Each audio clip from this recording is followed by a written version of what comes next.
There are 14 toxic items in your laundry room right now that you use every single day without a second thought. And together, they are the reason your clothes smell, your skin itches, and your washing machine is slowly poisoning your home. Most Americans are using at least 9 of these, without realizing a single one is harmful. Number 4 is the thing you toss into the dryer that is coating your family's towels in a layer of animal fat. Number 7 is the product you were told was gentle and natural, that is actually a petrochemical film trapping bacteria against your skin. And number 11 is the most dangerous item in the room, something you have been breathing in for years, and the fix costs less than $4.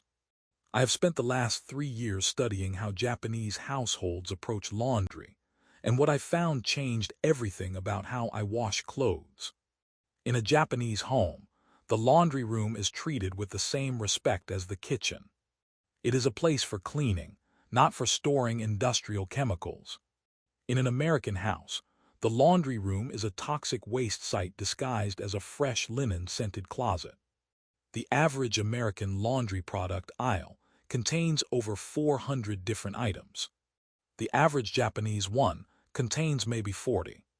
The reason is not that Japanese people wash less. They wash more. They simply refuse to use anything that leaves a residue, anything that off-gases, and anything that was designed by a chemical company before it was tested on a human body. Your laundry room is not dirty because you are lazy. It is toxic because you were never told what is actually in those bottles. Tonight you fix that. Number 1. The dryer sheet. You have been tossing a square of polyester coated in quaternary ammonium compounds into a hot metal drum for years without ever reading the ingredient list. Because there is no ingredient list. Dryer sheets are not regulated as a cleaning product. They are regulated as a textile. The fragrance industry self-regulates, which means the word fragrance on a box can legally hide over 3,000 different chemicals, including phthalates, which are known endocrine disruptors. In a Japanese home, dryer sheets simply do not exist. The entire concept of coating clean clothes in a waxy surfactant so they feel soft is seen as absurd. Softness in Japan comes from the fabric itself or from the drying method. The Japanese line dry outdoors, even in apartments, using balcony poles and clip hangers designed to grip a shirt by the shoulders so it dries without a crease. Sunlight is a natural disinfectant and a natural brightener. It costs nothing. The fix is immediate. Tonight stop buying dryer sheets. If you must use a dryer, get a set of wool dryer balls. They cost $12 and last 5 years. They bounce around, separate the clothes, reduce static and cut drying time by roughly 25%. If you want scent, add 3 drops of lemon essential oil to 1 ball. That is it. You have been paying to coat your clothes in a chemical film that reduces the absorbency of your towels and traps odor against the fiber. Stop. Number 2. The liquid fabric softener sitting on top of your machine right now. Go pick it up. Read the back. The primary ingredient is dihydrogenated tallow dimethyl ammonium chloride. That is rendered animal fat, chemically altered to stay liquid at room temperature. You are washing your clothes to remove body oils, dead skin, and sweat, and then in the rinse cycle, you are intentionally coating them in animal fat. That is why your towels feel soft. They are greased. That is why your workout clothes smell even after washing. The fat traps the bacteria that the detergent missed, and the next time you sweat, the bacteria wake up and feast. In a Japanese home, fabric softener is almost never used. When it is a clear, fragrance-free, plant-derived ester quat that biodegrades completely and does not build up on the fiber. The Japanese understanding is that fabric softener destroys the wicking properties of athletic wear, reduces the breathability of cotton, and creates a flammable coating on children's pajamas. The fix is cheap and ancient.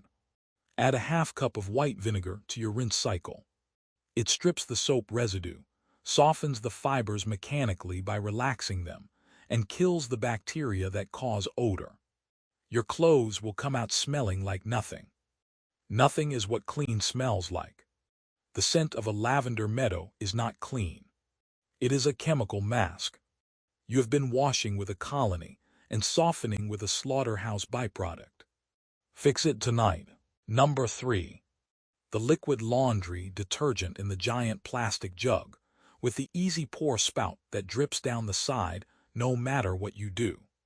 You have been using too much for your entire adult life. The cap is designed to make you use too much. The fill lines are printed in the same color as the cap, often raised just enough to be invisible when the cap is full, and the recommended dose is always more than you need. A standard high-efficiency washer needs 2 tablespoons of detergent. 2. Not a capful. Not to the line. 2 tablespoons. The excess detergent never rinses out completely. It stays in the fibers, attracting dirt, feeding the bacteria that live in your t-shirts, and building up in the machine itself until you have a sludge layer under the drum that you cannot see but can definitely smell.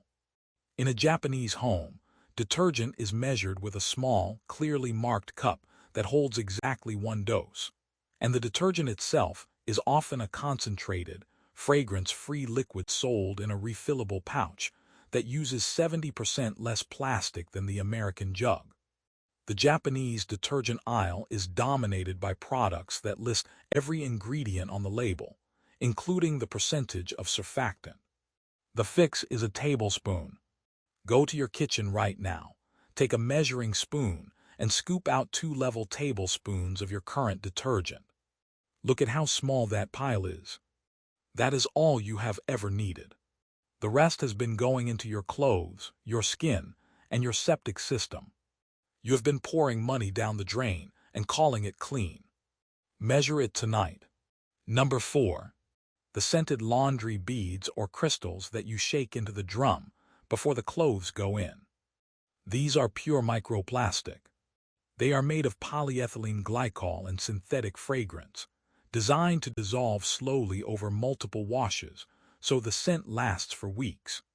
They do not dissolve. They break into smaller and smaller particles that wash out of your machine, into the water supply, and into the bodies of every living thing downstream. Microplastics have been found in human placenta, in human blood, and in the deepest trenches of the ocean. And you are voluntarily adding them to your underwear. In a Japanese home, the concept of scent beads is met with genuine confusion. Why would you add plastic to your washing machine? Why would you want your clothes to smell like anything other than clean fabric? The Japanese approach to lasting freshness is not to add more chemicals. It is to remove the source of the odor completely. They use enzyme-based detergents that digest the proteins and fats that bacteria feed on. They use boiling water washes for whites and towels. They hang everything in direct sunlight, which breaks down odor molecules at the molecular level. The fix is to throw the beads in the trash tonight. Do not finish the bottle. Do not use them up. They are plastic. If you want lasting freshness, wash your clothes properly with the right amount of the right detergent and dry them in the sun for 1 hour. The smell of sun-dried cotton is not a scent you can bottle. It is the smell of ozone and oxidized cellulose. It is free and it is real. I have put every one of these rules, plus the full Japanese laundry system, including the 7 fabrics you should never wash together, and the 3 water temperatures that matter, into a book. It is called the Japanese laundry method, and it covers everything from the correct way to fold a fitted sheet to the reason your black clothes turn gray within 3 washes. There is a QR code on the screen right now, and a link in the description below. It is also available on Amazon if you search the title. The book is designed to live on top of your machine, so you can reference it every time you do a load until the habits become automatic. Now back to the list. Number 5. The bleach.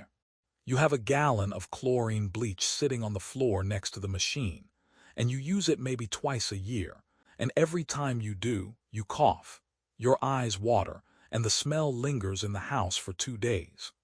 Chlorine bleach is sodium hypochlorite. When it mixes with the ammonia in urine, sweat, or certain detergents, it creates chloramine gas, which is toxic. When it mixes with acids, including vinegar, which I just told you to use, it creates chlorine gas, which was used as a chemical weapon in World War I. You are storing a chemical weapon next to your washing machine. In a Japanese home, chlorine bleach is almost never used for laundry. The Japanese alternative is oxygen bleach, which is sodium percarbonate. It breaks down into hydrogen peroxide and soda ash in water. It whitens, it brightens, it deodorizes, and it kills bacteria. And it does not off-gas anything except oxygen. It is safe on colors, safe on septic systems, and safe to store in a cabinet above the machine, without worrying that a child will find it and burn their skin. The fix is to pour the chlorine bleach into a sealed container, take it to your local hazardous waste disposal site, and replace it with a 5-pound bag of oxygen bleach powder that costs $11 and will last you 2 years. You add 1 scoop to the drum, not the dispenser, and wash with hot water. That is it. You have been risking your lungs for whiter whites when a safer, cheaper, more effective product has existed the entire time. The reason you did not know is that chlorine bleach is cheap to manufacture and profitable to sell, and the American cleaning industry has spent 80 years convincing you that the smell of chlorine is the smell of clean. It is not. It is the smell of a chemical reaction that is damaging your respiratory tract. Number 6. The stain remover spray with the scrubbing brush built into the cap. You have one under the sink or on top of the dryer. You spray it on a ketchup stain, scrub vigorously, and watch the stain fade. What you do not see is that the scrubbing action is grinding the stain deeper into the fiber, while simultaneously abrading the fiber itself. That shirt will develop a thin spot where you scrubbed, and within 6 months, it will be a hole. In a Japanese home, stain removal is a soaking process, not a scrubbing process. The Japanese use a product called a stain pretreatment bar, which is a solid soap made of pure coconut oil and enzyme powder. You wet the stain, rub the bar directly onto the fabric, and let it sit for 10 minutes. The enzymes digest the protein, the soap lifts the oil, and the water flushes it all away in the wash. No scrubbing. No abrasion. No hole. The fix is to throw away the brush cap spray bottle and buy a solid stain soap bar. It costs $4 and lasts a year. The bar is also the single best thing for collar rings, underarm yellowing, and the gray tinge that develops on the cuffs of white dress shirts. Rub the bar on the affected area, let it sit, and wash as normal. The yellowing is caused by a reaction between your sweat and the aluminum in your antiperspirant. The enzymes in the soap bar digest that protein-aluminum complex. The spray you have been using just bleaches it white, without removing the buildup. That is why the yellow comes back darker every time. You have been bleaching a stain you never removed. Fix it tonight. Number 7. The wool dryer balls I told you to buy. Wait. I told you to buy them. I did not tell you that the ones you probably already own are fake. Go look at your dryer balls. If they are brightly colored, if they came in a pack of 6 for $9, if they are perfectly round and smooth, they are not wool. They are polyester felt wrapped around a plastic core. You can test this by cutting one in half, which I recommend you do right now. If you see a white plastic ball inside, you have been tumbling plastic against your clothes at high heat, generating microplastic dust that settles into your towels and your lungs.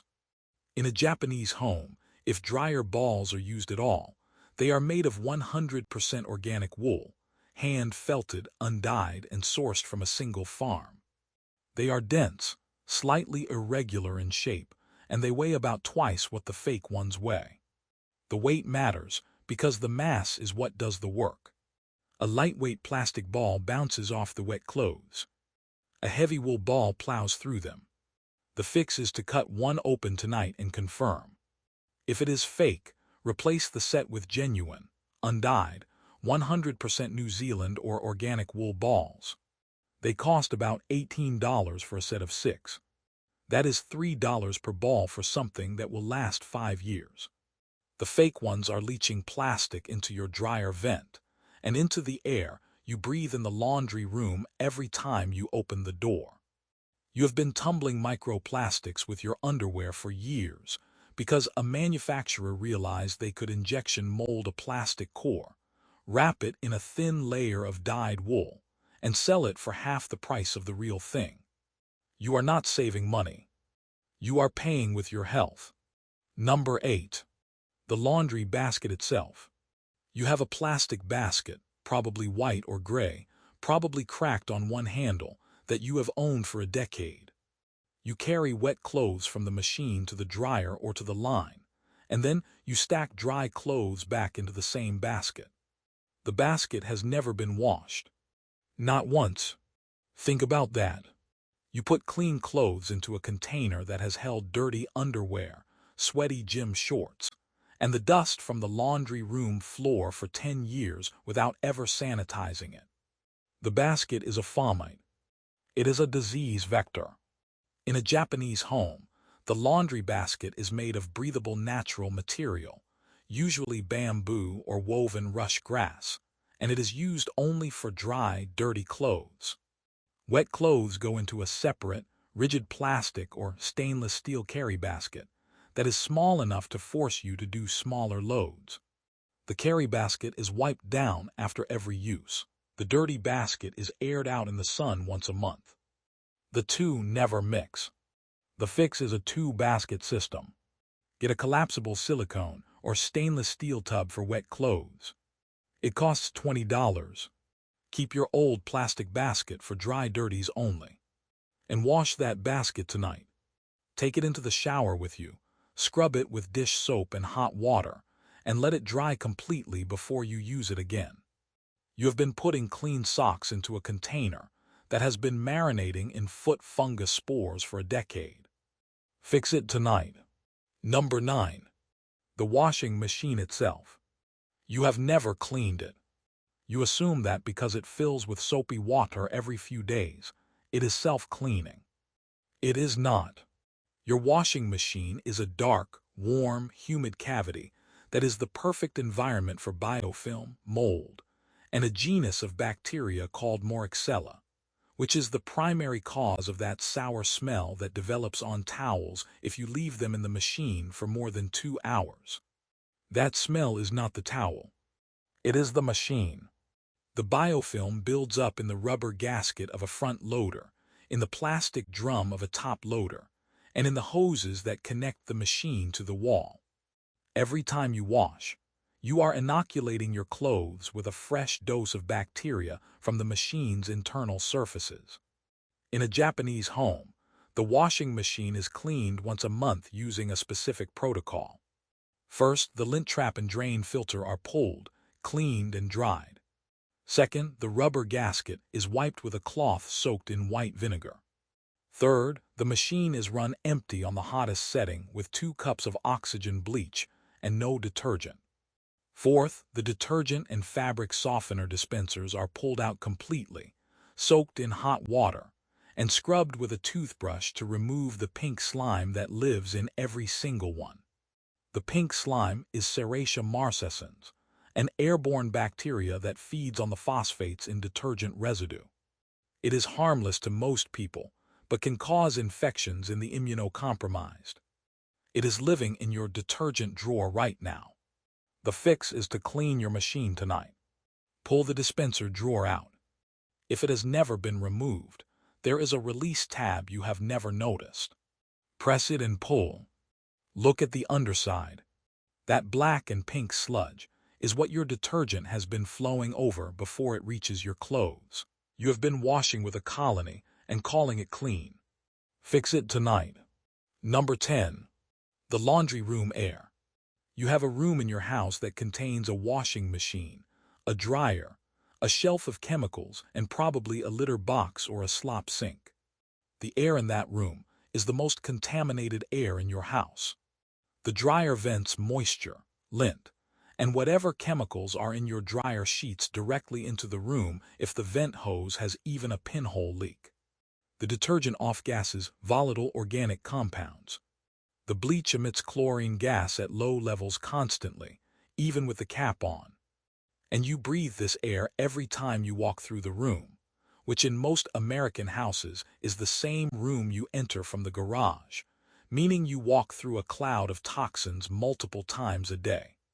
In a Japanese home, the laundry area is ventilated to the outside, either through a window that is left open a crack even in winter, or through a dedicated exhaust fan that runs during and after every load. The cleaning products are stored in a cabinet that seals, not on an open shelf. The machine itself is cleaned so frequently that it never develops the musty smell that Americans associate with laundry rooms as a default. The fix is immediate and costs nothing. Open the window. If you have no window, install a small exhaust fan that vents to the outside. It costs $60 and takes an hour to install. In the meantime, leave the door open and run a box fan pointing out of the room after every load, and move your cleaning products into a sealed plastic bin. You have been breathing a chemical cocktail every day for years because you assumed the smell of detergent was the smell of clean. It is not. It is the smell of volatile organic compounds off-gassing into your lungs. Number 11. The laundry detergent pods. The brightly colored, dissolvable packets that you pop into the drum. They are convenient. They are also the single most dangerous item in your laundry room if you have children, pets, or anyone with compromised lung function. The membrane of a detergent pod is made of polyvinyl alcohol, a synthetic polymer that dissolves in water. It does not biodegrade. It breaks into microplastic particles that pass through water treatment plants and into the environment. The detergent inside is 10 times more concentrated than liquid detergent, which means the chemical burn risk to a child who bites one is catastrophic. And the fragrance load in pods is higher than in any other laundry product, because the pod form factor limits how much scent can be included in the liquid. So manufacturers compensate by using super-concentrated synthetic fragrance oils that are more volatile and more irritating to airways. In a Japanese home, laundry pods are virtually non-existent. The Japanese preference is for powder detergent, which is more stable, more effective in cold water, and packaged in cardboard rather than plastic. Powder detergent also allows you to control the dose precisely, which is impossible with a pod. The fix is to finish the tub you have if you must, and then never buy them again.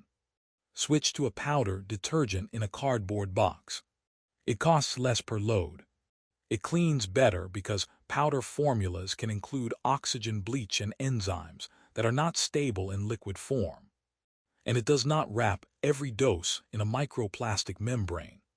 You have been paying a premium for convenience that is poisoning your water supply and concentrating fragrance chemicals against your skin. The pod was invented in 2012. It solved no problem that did not already have a solution. It created several new ones. Number 12. The anti-static spray. The blue bottle with the lightning bolt on the label that you use on polyester dresses and synthetic sweaters in the winter. The active ingredient is usually a quaternary ammonium compound dissolved in alcohol and propellant. You spray it onto fabric that touches your skin for 8 hours a day. Quats, as they are called, are sensitizers. They cause contact dermatitis in a significant percentage of the population, and the reaction often builds over time, meaning you can use the product for years with no issue, and then suddenly develop a rash that you will blame on the sweater, not the spray. In a Japanese home, static cling is managed mechanically, not chemically. The Japanese use a wire hanger run over the garment, which discharges the static electricity instantly and costs nothing. They also humidify their homes in winter, because static electricity requires dry air. A simple ceramic humidifier on a shelf in the laundry room or closet eliminates the static problem entirely. The fix is a wire hanger and a $30 humidifier. Run the hanger over the garment before you put it on. The static discharges into the metal and grounds through your hand. That is it. You have been spraying a quaternary ammonium compound onto your chest every winter because no one ever told you that static electricity is physics, not a cleaning problem. A wire coat hanger solves it in 2 seconds. You already own one. Number 13. The iron. You have an iron. It is probably a cheap model from a big box store, and you use it maybe 4 times a year, and every time you do, you scorch something, spit water onto the fabric, or burn your fingers on the metal plate. The iron is a tool that most Americans use incorrectly, and the incorrect use damages clothes. You iron dry fabric, which sets wrinkles instead of releasing them. You use tap water, which clogs the steam holes with mineral deposits that then spit brown sludge onto a white shirt. You leave the iron face down on the board and walk away, which scorches the cover and transfers the burnt residue to the next garment. In a Japanese home, ironing is a precise ritual. The garment is lightly dampened with a spray bottle of distilled water. The iron is filled with distilled water only. The temperature is set to the fabric type using the clearly marked dial, and the iron is always rested on its heel, never face down. The Japanese also use a pressing cloth, a thin cotton square placed between the iron and the garment to prevent shine on dark fabrics and to protect delicate weaves. The fix is 3 changes. First, buy a spray bottle and fill it with distilled water. Lightly mist the garment before ironing. Second, empty your iron tonight and refill it with distilled water only. Third, use a thin cotton dish towel as a pressing cloth. The shine on your black pants is not wear. It is melted fibers from direct iron contact. You have been destroying your clothes with a tool designed to care for them. Fix it tonight. Number 14. The lint trap. The thing you pull out of the dryer, peel the felt layer off and slide back in. You think that is enough. It is not. The lint trap catches maybe 80% of the lint your clothes shed. The other 20% passes through the screen, travels down the vent hose, and accumulates in the vent pipe that runs through your wall or ceiling to the outside. That pipe is now lined with a layer of highly flammable microfiber, which is primarily polyester and cotton dust. Every year, over 2,900 dryer fires are reported in the United States. The leading cause is failure to clean the vent. You have been living with a fire hazard in your wall for years because you assumed the lint trap was the only thing that needed cleaning. In a Japanese home, the dryer vent is cleaned every 6 months. The hose is disconnected from the back of the machine. A long, flexible brush is run through the entire length, and the exterior vent hood is checked for blockages. This takes 20 minutes. The brush costs $12. The alternative is a house fire. The fix is to order a dryer vent cleaning brush tonight. It is a long, flexible rod with a brush on the end that attaches to a drill. You run it through the vent pipe from both ends, pulling out a terrifying amount of lint that has been accumulating since the day the dryer was installed. If you rent, ask your landlord when the vent was last cleaned. If they cannot tell you, do it yourself. The $12 and 20 minutes are worth not burning down your building. You have been sleeping above a tinderbox for years. Fix it this weekend. The unifying principle behind all 14 of these items is the same. The American laundry industry has spent a century convincing you that cleaning requires more products, more chemicals, more steps, when the truth is that cleaning requires less. Less detergent, less softener, less fragrance, less plastic. The Japanese approach is to remove everything that is not necessary, to use materials that biodegrade or last a lifetime, and to treat the laundry room as an extension of the body's hygiene, not as a chemical storage closet. The smell you have been chasing with scented beads and dryer sheets is not cleanliness. It is a synthetic mask created in a fragrance lab in New Jersey. Real clean smells like nothing. Real soft comes from the fiber, not the coating. Real white comes from the sun, not the bleach. You have been sold a system designed to fail, to require more products, to create more problems that only more products can solve. The fix is to throw out 14 things, replace them with 4, and wash your clothes the way a Japanese household does. With water, with enzymes, with oxygen, and with nothing else. If you want the complete system, including the 7 fabrics you should never wash together, the 3 water temperatures that actually matter, and the folding method that eliminates wrinkles without an iron, I put it all into a book. The Japanese Laundry Method. QR code is on the screen. Link is in the description. It is also available on Amazon. The book is designed to sit on top of your machine until the habits become automatic. Thank you for watching. Now go open your detergent drawer and look underneath it. What you find will prove everything I just said.